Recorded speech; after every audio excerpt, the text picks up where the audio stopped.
Hi, this is Jeff Curto, and welcome to episode number 173 of Camera Position, the podcast about the creative side of photography. So, I get a lot of email from listeners to the podcast and people who are out there, and I really appreciate it whenever I get email, and I try to answer all of the emails, but sometimes I don't get around to it for quite a long time. And one of those emails was from a long-time listener, one of the first people to ever email me about camera position, a guy named Dirk R&ouml. Some of you may be familiar with Dirk's website, japanexposures.com, and I'll link to that both in the cameraposition.com blog and also in the PDF that comes along with the app.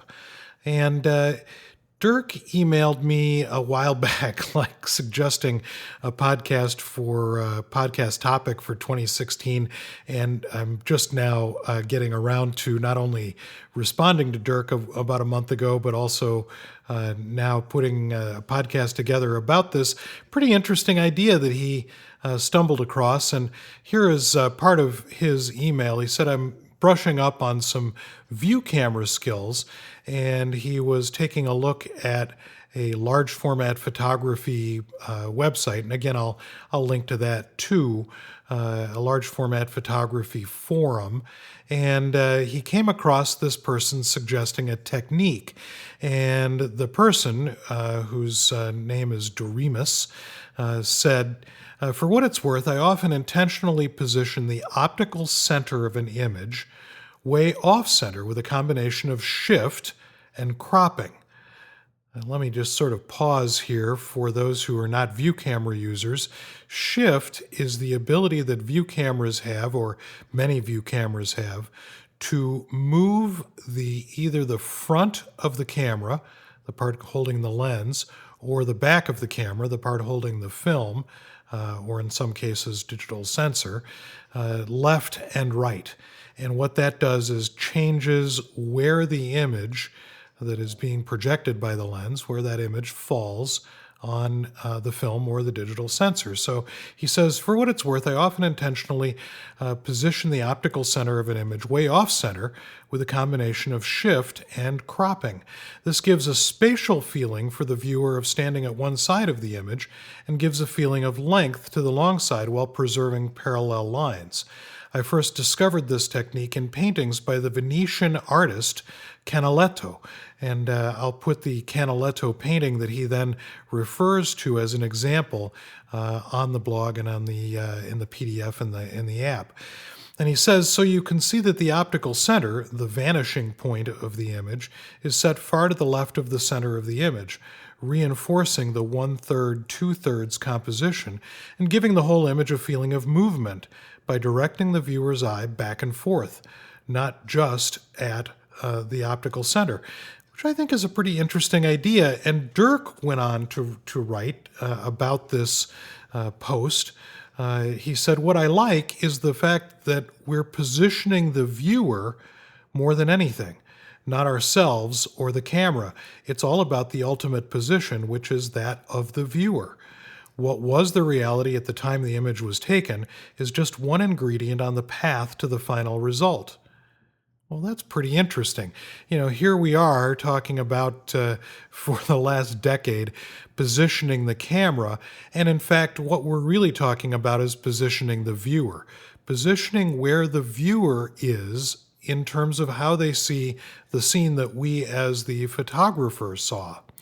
And I guess we have talked about this on a number of different occasions, but not from this particular point of view.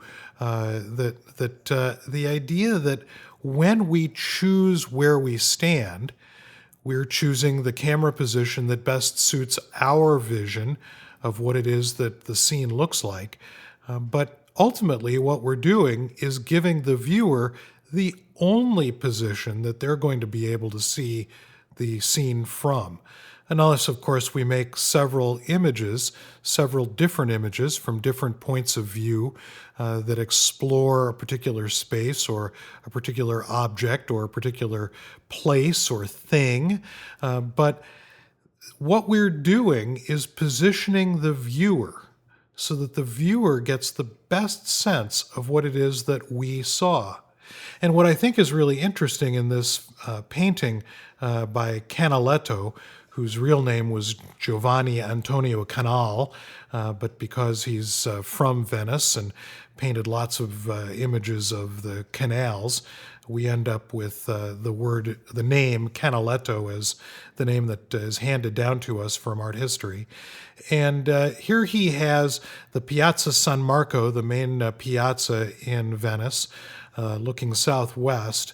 And you can really see that what Canaletto has done is used what is essentially a wide-angle lens. A wide-angle lens to create this image. Now, of course, we're dealing with a world from the middle of the 1700s where the photographic apparatus wasn't yet invented, not until the early part of the 1800s. So we have about 100 years or a little less before photography makes its presence known.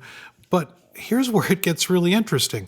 Canaletto, in his later years, used the camera obscura, a device that allowed for an artist to use a dark box with a lens in it to help him draw accurate perspective.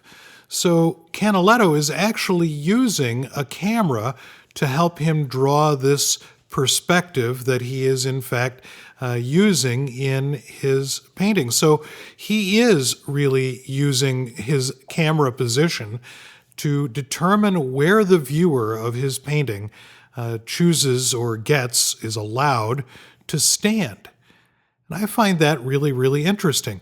It's really interesting to see that it's not just photographers who choose the position of the camera, who choose the ultimate position of the viewer of the artwork, but really anyone creating a visual document has to decide what it is that the eventual viewer of that document is going to be allowed to see.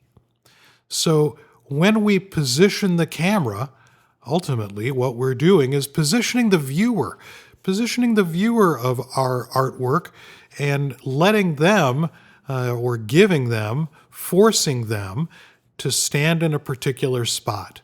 And I suppose in many respects, that's why I have talked about camera position and why I called the podcast Camera Position to begin with, because that choice that we make about where the camera is ultimately makes a decision for the viewer of the piece that we create. Where do we stand? What do we allow that eventual viewer to look at? And how do we render the thing in front of us so that it makes sense to the viewer, or in some cases perhaps confounds the viewer? So when we position the camera, we position the viewer.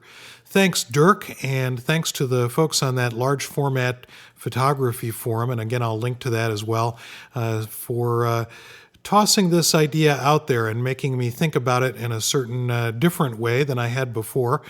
Thanks for joining me on this episode of Camera Position. I look forward to seeing you on the next episode of the podcast about the creative side of photography.